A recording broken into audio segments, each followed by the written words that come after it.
Good morning students.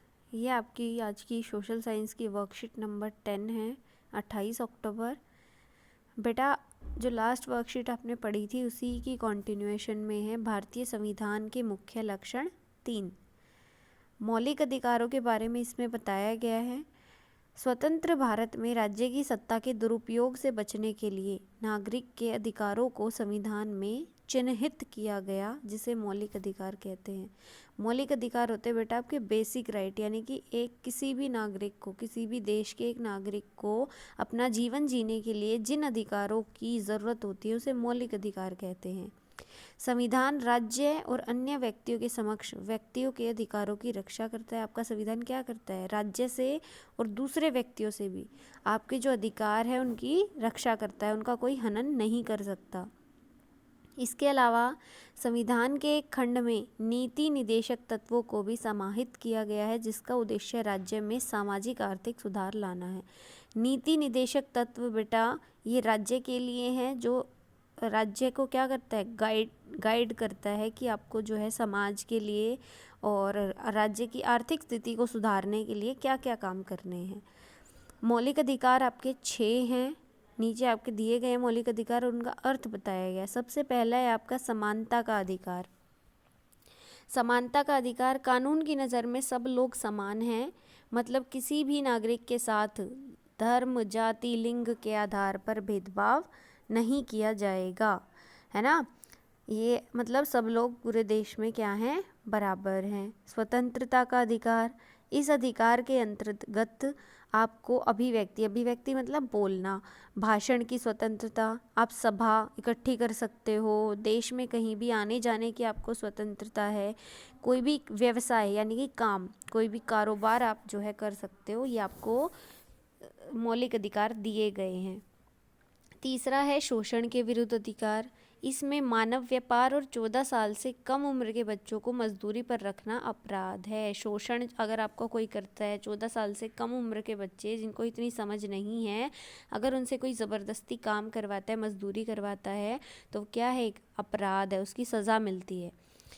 चौथा है आपका धार्मिक स्वतंत्रता का अधिकार। प्रत्येक व्यक्ति को अपनी इच्छा का धर्म अपनाने और उसको बढ़ावा, प्रचार प्रसार करने की उसको क्या है? स्वतंत्रता। आप जो चाहो धर्म अपना सकते हो। सांस्कृतिक और शैक्षणिक अधिकार, ये 5वां है बेटा। इसमें संविधान ने कहा गया है कि धार्मिक या भाषाई अल्पसंख्यक समुदाय अपनी संस्कृति की रक्षा और विकास के लिए अपने अपने शैक्षणिक संस्थान खोल सकते हैं। अल्पसंख्यक जो कम संख्या में हैं, जैसे ईसाई हुए, आपके बौद्ध हुए, सिख हुए या मुस्लिम हैं, तो ये क्या कर सकते हैं? अपने संस्थान खोल सकते हैं, ताकि वो क्या कर सके? अपनी संस्कृति की रक्षा कर सके और उसको आगे बढ़ा सके। लास्ट आपका बेटा बहुत इम्पॉर्टेंट है, संवैधानिक उपचारों का अधिकार। ये ऊपर 5 जो दिए गए हैं, ये इस छठे अधिकार के बिना कुछ भी नहीं है। सभी नागरिकों को मौलिक अधिकारों के हनन होने पर अदालत जाने की स्वतंत्रता है। जो लास्ट वाला अधिकार है, अगर आपके 5 में से कोई भी अधिकार का हनन हुआ है, तो जो छठा अधिकार है, इसके तहत आप जो है अदालत में जाके शिकायत दर्ज कर सकते हो। ये थे बेटा आपके मौलिक अधिकार। अब है धर्मनिरपेक्षता। शब्द का अर्थ क्या है? यानी कि राज्य के द्वारा किसी भी एक धर्म को बढ़ावा नहीं दिया जाएगा।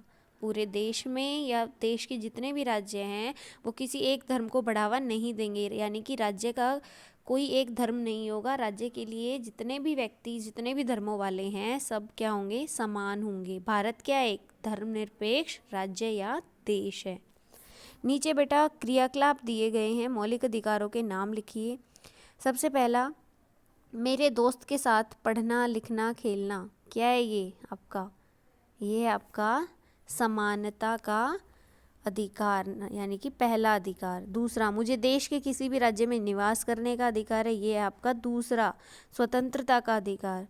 मैं 14 साल से कम उम्र का हूँ, कोई मुझसे मजदूरी नहीं करवा सकता। ये कौन सा है आपका? शोषण के विरुद्ध, यानी कि तीसरा अधिकार।